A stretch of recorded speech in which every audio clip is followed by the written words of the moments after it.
Hello guys, and welcome back to the HJW Gaming channel, and to a video where we're going to carry on looking at good side elite skills, this time focused on the neutral units available to the good side.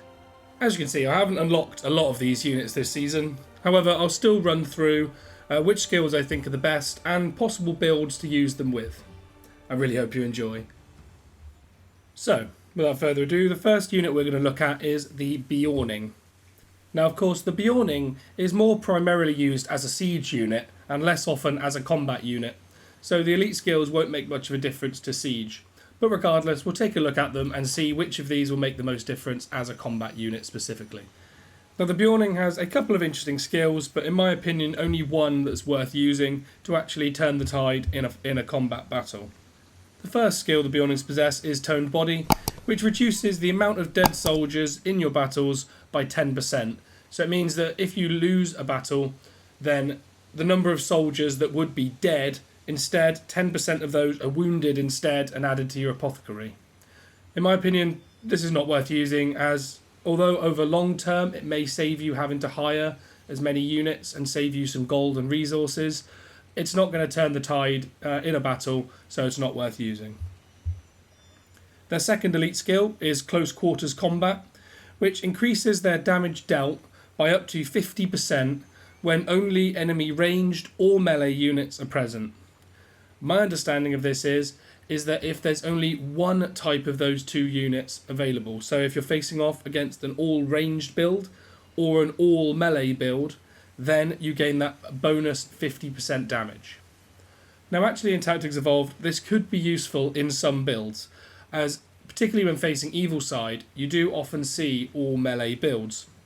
Commanders such as Gorbag and Gothmog will commonly run all orc melee troop builds, for example using the Raider, the Crusher and the Reaper, for example, so all melee build.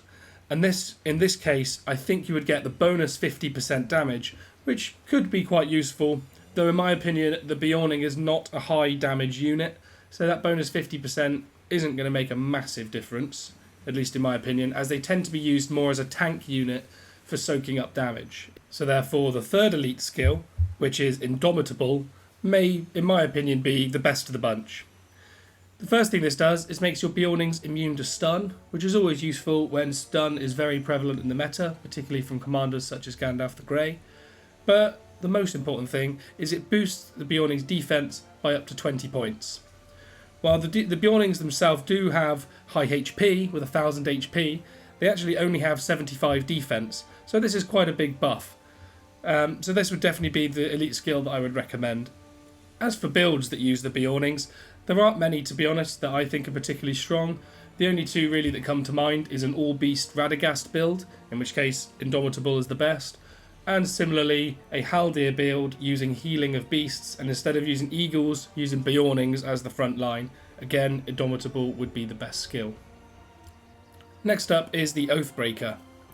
Now, the Oathbreaker's first elite skill is Divide and Conquer, which is a skill we saw in the last video used on the guards of the tower. This skill is primarily used on tank units for reducing the amount of damage that they receive, particularly after round 5.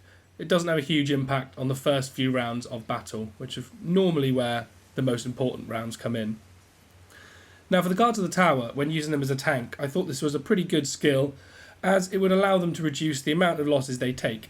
However, on the Oathbreaker, I don't think this is a very good skill, as whilst it reduces the damage received a little bit, you already have a minus 90% physical damage. So instead, I think you should instead boost their damage through using the Elite 2 skills. The first Elite 2 skill, and the one that I'm currently using, is Significant Assault.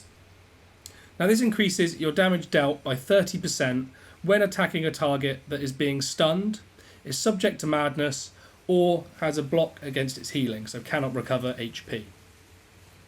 This skill should be used in very specific builds, such as when used in an Oathbreaker army with King of the Dead.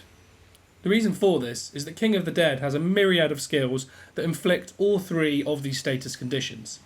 So you can almost guarantee that the opposing army is under the influence of one of these at any given point, unless they're using a commander with heavy cleansing, such as potentially Arwen.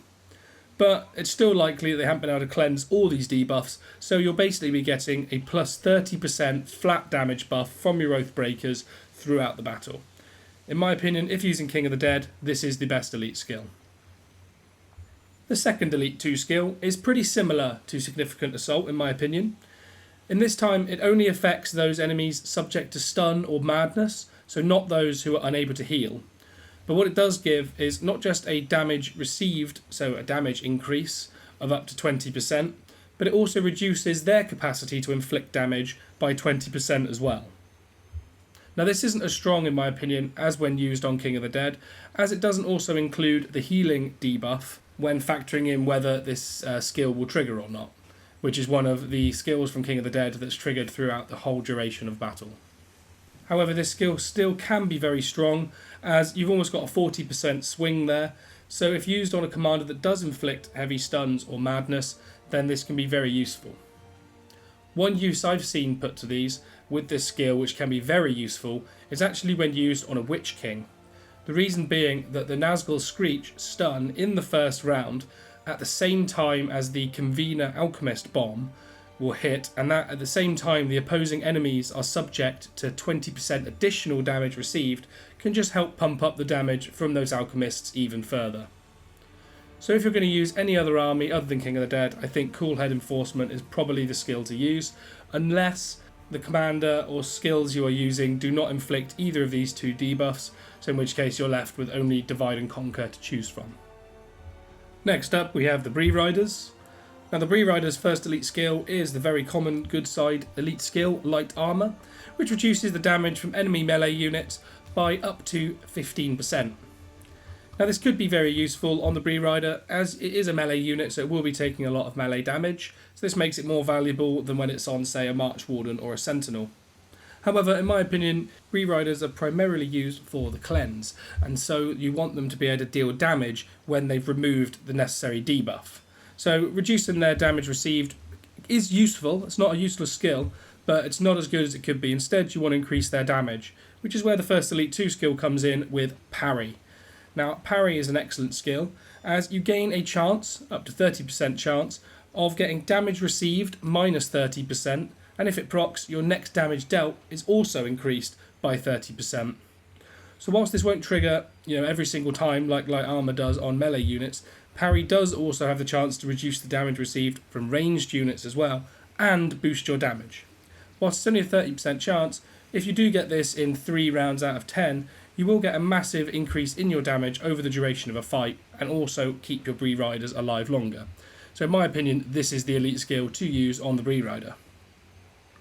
Although in very specific situations, the next Elite 2 skill, Finesse, can be very useful.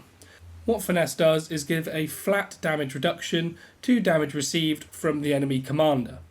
So if you're looking to find ways to counter against particularly high damage commanders, say good side, you've got commanders such as Dwalin or Gimli, this can be brilliant, as a 30% reduction in their damage will massively nullify their usefulness.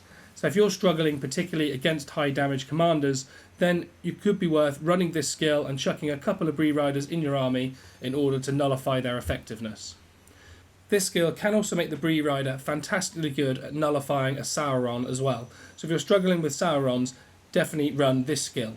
The reason for this is, if you come up against a Sauron that primarily focuses on the madness, then you have the cleanse of the natural Bree-rider itself, which can help deal with that, so you can keep hitting on target. But then if the Sauron's also built for focus damage, or as high respect, so can use both, you can also use Finesse to reduce that focus damage. So you get kind of the best of both when targeting a Sauron. As to which army these are very good use in, I primarily see them used as the third melee unit in an Eowyn army, as otherwise you're forced to use another tier 2 melee mounted troop to get the best out of her. Fourth up, we have the melee based elven unit, the Keeper. Now, Keepers are awesome because they're basically designed to do an enormous amount of damage, though they're very fragile. So what you want to look with their elite skills is to try and boost this damage as much as possible to get the most out of them. So the first elite skill we're going to look at is Travelling Light, which is the elite 1 skill. Now this reduces damage from enemy ranged units by 15% and also gives you a chance to evade up to 100% the first 2 attacks. In my opinion, this is not the skill to use on the Keeper, because as she's a melee unit, she'll also be taking melee damage, not just range damage, so the 15% reduction, whilst a little bit useful, isn't particularly great. And the chance to evade, it will be difficult to get this to work every single time in such a pursuit-heavy meta, particularly focused around targeting Gil-galads. And in my opinion, this skill just makes them a tiny bit more survivable, whereas as I said, you're looking to target them to get their damage increased. Which is where the first Elite 2 skill comes in, which is possibly the best Elite skill across Tactics Evolved, and is shared by a couple of different units, all of which seem to be pretty OP in Tactics Evolved, and that is Heartseeker. Now Heartseeker gives your unit up to a 50% chance to gain follow-up each individual round. So you'll probably get follow-up in 5 of the 10 rounds if your keepers stay alive that long. Now follow-up is huge because it's a chance to get 2 attacks in the same round, and when you consider the amount of damage that a keeper can deal, being able to double that in some rounds is absolutely huge. If you get this to proc in the first few rounds, this can be a massive, massive boost in damage. So this would be the skill that I would almost always recommend on the keeper. The second Elite 2 skill for the keeper is the same skill as we saw earlier on with the Oathbreaker, is Cool-Headed Enforcement. Now this can be okay with some builds, in my opinion, and could be useful if your commander does deal these things. Though if I look at the primary commanders who make the most of Elven units, I'm thinking about Gil-galad and Elrond, I'm thinking that they don't deal a lot of stuns, so this skill is pretty niche. In my opinion, you'll get much more consistent damage output through using Heartseeker. Build-wise, these can be strong in a Gil-galad build, though of course there is the chance for follow-up in Gil-galad skills as well. I'm not quite sure how these two interact or whether they clash. But primarily, the Keeper can be very, very strong when used in an Elrond build. The reason for this is, whilst Elrond doesn't increase their survivability, what he can do is provide massive bonuses to the Elven damage. Particularly when you think about using Boon for that additional 20%. You have Villiers Ringbearer, which is an additional 25% damage, and then also Half Elven, which is a 10% damage buff for each Elven unit you have, so up to 30% with triple elves. When this is combined with the follow-up, and if it hits in this round, you get an enormous damage spike in those rounds. Though if you do use these with Elrond, with Heartseeker, I'd recommend dropping Convener, as there's no point having the duplicitous follow-up in the first 2 rounds. Those 7 skill points could be better used elsewhere. And up next we have the Seafarer, which is a very lesser seen unit in my opinion. I don't think I've ever ran into an army using the Seafarer. However, they are an interesting unit as they have very balanced stats. They also possess the Finesse skill mentioned earlier, which is useful for countering damage commanders, and they deal a lot more damage on crossings, so it could be very useful when playing on the defensive to help you hold a crossing for longer. Elite skills wise, they also have some very, very strong elite skills, a combination of some of the best. First up we have Light Armour, which on its own, for a melee unit looking to hold crossings, things like that, this does look like a particularly good skill, as it will keep your units alive, though in my opinion it does pale when you consider the Elite 2 skills available. And the first of these, as mentioned with the Keeper, is probably his best skill, as this skill is Heartseeker again. So I'm not going to run through this a second time, but of course that additional follow-up just makes him have a potential for an enormous amount of damage, so that'll be the skill that you'd want in the majority of builds. And last up, his other Elite 2 skill is Remedy. If you're running Seafarers in a very healing focused army where he's going to receive multiple heals, well at least 1 per round, then this could still be useful as get an additional amount of healing, up to 30% more healing, as well as dealing 20% damage to a random enemy when healed, could be beneficial not only to keep your Seafarers alive, but also to deal that bonus damage. Though in my opinion this is not as useful as Heartseeker, where just the amount of bonus damage possible from having follow-up in around half of your rounds per battle, this will make more of a difference in my opinion, so I would run Heartseeker. Next up we have the tier 3 ranged unit, the Dale Watchman. The Dale Watchman's first skill is once again the very commonly seen Light Armour. As with all ranged units, this is not a good choice, as it only reduces damage received from melee units, so as a ranged unit it's unlikely they're going to be taking a lot of melee damage, so this is not a skill that you want to be using. However, second skill is very useful. This is Dispersion. Now, Dispersion is a skill which is seen on a lot of the other ranged units, such as the Sharpshooter and the Sentinel, and what this does is give you essentially an additional 45% damage if the opponents are using 3 army combinations, because you deal an additional 15% to all enemy units. And a 3 unit combination is very common in the current meta, although this can cause you some stick when you run into a mono stack army, such as a commander damage commander with a mono stack of tanks. And last up we have Post Strike Response, which is a very niche skill which gives your fastest unit up to 10% damage that can stack 5 times. In my opinion, this isn't a particularly good skill, as I said when I mentioned the Axe Thrower, as it's very, very niche. It's very difficult to get the most out of this skill. As a flat rule, I think Dispersion would be the best skill for this unit. Up next we have the Woses Hunter, which is possibly one of the units that gets the biggest glow up as a result of elite skills. Now, its glow up isn't as a result of its first elite skill, which is Toned Body, which, as I said with the Beornings, it's not going to turn the tide of a battle, having 10% more wounded compared to dead. Whilst it's useful for saving your resources, you'd rather just not lose those units in the first place by having a better skill. Speaking of better skills, the first Elite 2 skill is absolutely magnificent. This is potentially even better than Heartseeker, and this is Dual Blows. The reason for this is it has an even higher chance to proc than Heartseeker. Whereas Heartseeker maximises at 50%, Dual Blows you can get all the way up to 90% chance for follow-up to proc each round. So you'll essentially be getting Dual Blows in almost every single round of your combat. Now this of course massively increases the damage potential of the Woses Hunter, as he's essentially dealing double the amount of damage as listed. Which is useful because as a unit on their own they don't deal a huge amount of damage, but doubling this makes them do a fantastic amount of damage.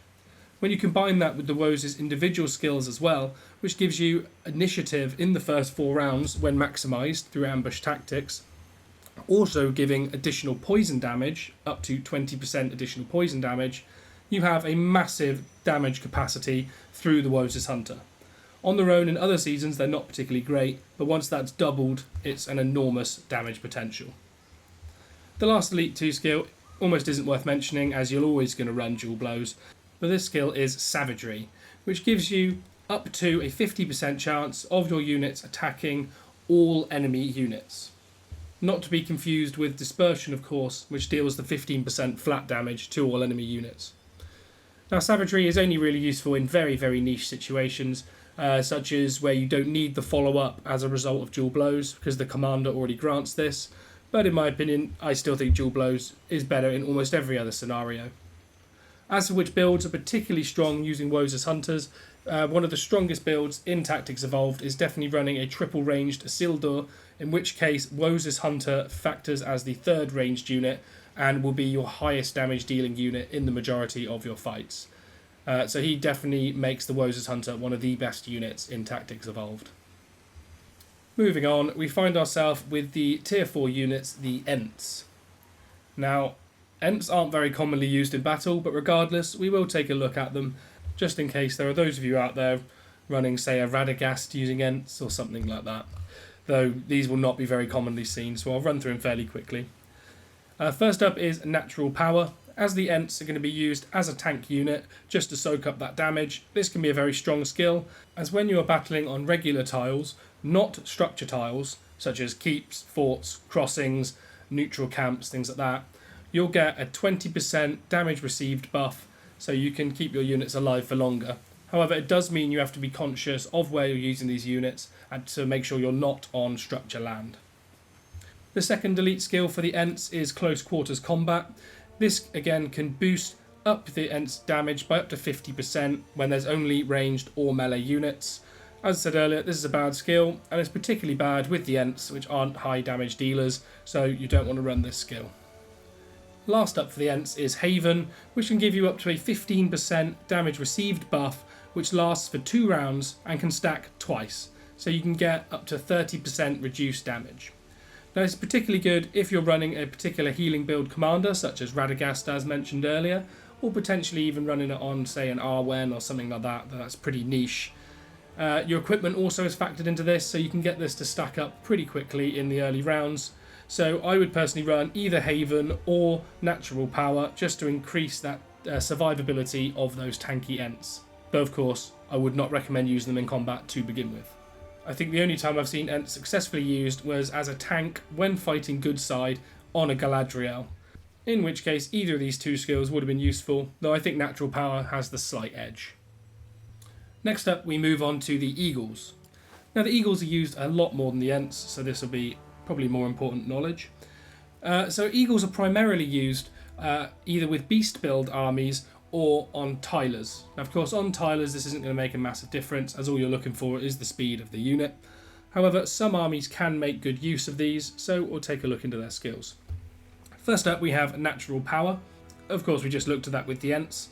Now, getting a 20% reduced damage just flat across the board, as long as you're not battling on non-structure land, can be very useful, so this is a good skill for the Eagles. Next up, you have Pierce. Now, Pierce makes your Eagle unit ignore the opponent's defense up to 50% of the opponent's defense, so it can be very useful if you're looking for your Eagles to deal damage, though in my opinion I think the Eagles aren't a very good damage dealing unit, so this isn't a particularly great skill. Last up, we see the return of Remedy, which grants up to 30% additional healing, and you also deal an additional 2% damage against a random enemy when healed. Now, commonly the Eagles, I think, are going to be used in either a Radagast build or also a Haldir build using his Respect 3 skill tree, which heals beasts. In my opinion, therefore, Remedy would be the best skill for the Eagles if used in either of these, as both will heal the Eagles very strongly, meaning that you get that additional damage almost constantly proccing, and also the additional healing means that these Eagle units are kept alive. As in both of these builds, Eagles are primarily used as a kind of reasonably high damage but tank unit. In the Haldir in particular, it's usually used as the only melee unit ahead of two ranged units, so additional healing to keep them alive will be a massive advantage. Now, the second to last neutral unit we're going to take a look at is the Spirit of the Wood. Now, Spirit of the Woods are quite interesting and quite unique units in my opinion, as they're focus damage dealing ranged units. But they can deal an enormous amount of damage as a result, due to the focus damage basically ignoring your enemy defense. Now, first up, you have Natural Power once again. As I said, this can be useful for reducing that damage received, though in my opinion I think that this isn't as good on the Spirit of the Wood, as it's a ranged unit, you kind of would rather increase its damage rather than its defensive survivability. Second up, we have Forest Protection, which can reduce your poison damage received by up to 30%. Now, poison damage doesn't really factor a huge amount into opponents' armies. I think I've only really seen it in Sunind Arbalest builds. Even then, it's primarily the follow-up from the Arbalest that's doing the damage, not the poison damage, so I don't think this is a particularly good skill and wouldn't recommend using it. Last up, the skill I'd recommend using is Remedy, which we've discussed enough times before, but just getting that additional damage and additional healing increases both the survivability and boosts their damage, and as they're high damage units, 20% more is not insignificant. I have seen some armies using Spirits of the Wood to particularly strong effect. I've seen it used reasonably well in a Galadriel army to increase the focus damage even further, so that it's not just the commander doing damage, the army also can deal a little bit of damage at the cost of some tank survivability. But the best way I've seen it used is actually in a Celeborn army, due to one player in our server Exandriel, used it to great effect, and the Spirits of the Woods were absolutely cutting down our troops. So yeah, they can be very good troops, though they're fairly niche in which builds you use them in. Last up, we have the Depth Defender, the good side dwarf unit, which is quite clearly designed to target against evil units. The Elite 1 skill for the Depth Defender isn't particularly great. It's, once again, a return of light armour. Whilst increasing their survivability can be very useful, as they're high damage units, in my opinion it pales in insignificance to the two Elite 2 skills, which the first up is Staggering Blow. Now, Staggering Blow is fairly unique on its own, as I think this is the only troop which can inflict a stun upon the opposition. What it means is you have up to a 50% chance to inflict a stun for 1 round after attacking. So every time the Depth Defender hits, you gain a 50% chance to inflict a stun. Now, this can be huge, because assuming that your own Depth Defender doesn't get hit by stun or madness, then over those 10 rounds you'd expect for 5 rounds an opponent unit to be stunned, which can be massive as you can reduce the amount of damage being dealt by the opponent by a huge amount. This can also synergize very well with some of the earlier scene skills, which can deal additional damage or give the opponent additional damage received when the troops are stunned. And last up, we have Battler's Bane. This makes the Depth Defender against melee units do up to an additional 20% damage. Now, the primary use I've seen Depth Defenders put towards is targeting particularly against Witch Kings and Alchemists. The reason for this being that their skill Sworn Enemy means that when they take burn damage, they can increase their own damage by 50% and transform their damage into burn damage themselves. When you think that they're designed therefore to target against Alchemists, which are a melee unit, having this additional 20% damage against melee units can be huge and can kind of increase that focus on what you're trying to use them for. If you're trying to use these elsewhere, then anything else I would use Staggering Blow, but if used specifically to target Witch Kings, then definitely run Battler's Bane. Now I'll just have a quick run through the passive skills available to these units. Now for both the Beorning and the Eagles, both beasts, and both primarily used as tanks in their army, I would recommend using the beast's HP to increase the amount of HP your unit has. That can therefore also increase healing, as more HP healed as a percentage means you'll get more healing. The Beast's Blessing is not the worst choice to give also a 10% increase in healing, though I think Beast's HP is the better choice. For the Oathbreaker, which is an undead unit, as you're going to be using these primarily I assume in a King of the Dead army, you want to look towards undead attack to increase that attack by 10%. The speed buff isn't a huge advantage, but if you're having to conscript a lot of these units because you're using them in other armies, then potentially Disciplined could be useful, but in my opinion undead attack is the best boost. For your men units, that's the Bree-rider, the Seafarer, the Dale Watchman and the Woses Hunter, I would recommend using Mannish Attack. All of these units having a bonus flat increase in attack is more useful again than speed and conscription time, so having that additional 10% attack is definitely the one to go for. Of course, particularly on the Woses Hunter, which deals a lot of damage, 10% can be massively boosted, as that 10% attack can be hit with follow-up as well, so it's just another feather in their cap. Elf-wise, we have just the Keeper. With the Keeper, I would recommend investing in Elven HP, which is different to what I said with a lot of the other Elven units other than the Herald. The reason I recommend Elven HP is because the Keeper is a melee unit, so will be taking a lot of damage, and with them dishing out so much damage, you kind of want to try and keep them alive. It's pretty niche that you're going to be receiving focus damage, and while conscription, hiring time, and particularly cost can be useful to save you gold, I think just keeping the units alive will save you a lot more with the additional 10% HP, so that's the one I would go for. Next, we have the Ents. As I said previously, the Ents are primarily used as a tank unit, so reducing their focus damage received or their cost isn't particularly useful. Instead, just increase their HP by an additional 10% to keep them alive for longer. The Spirit of the Wood is classified as an ancient spirit, and as their primary focus is to deal as much damage as possible through that focus damage, it's an easy choice to pick Divine Wrath and increase their attack by 10%. And last up, we have the Depth Defender. You're not going to be using this as a siege unit in my opinion, so 10% siege isn't useful.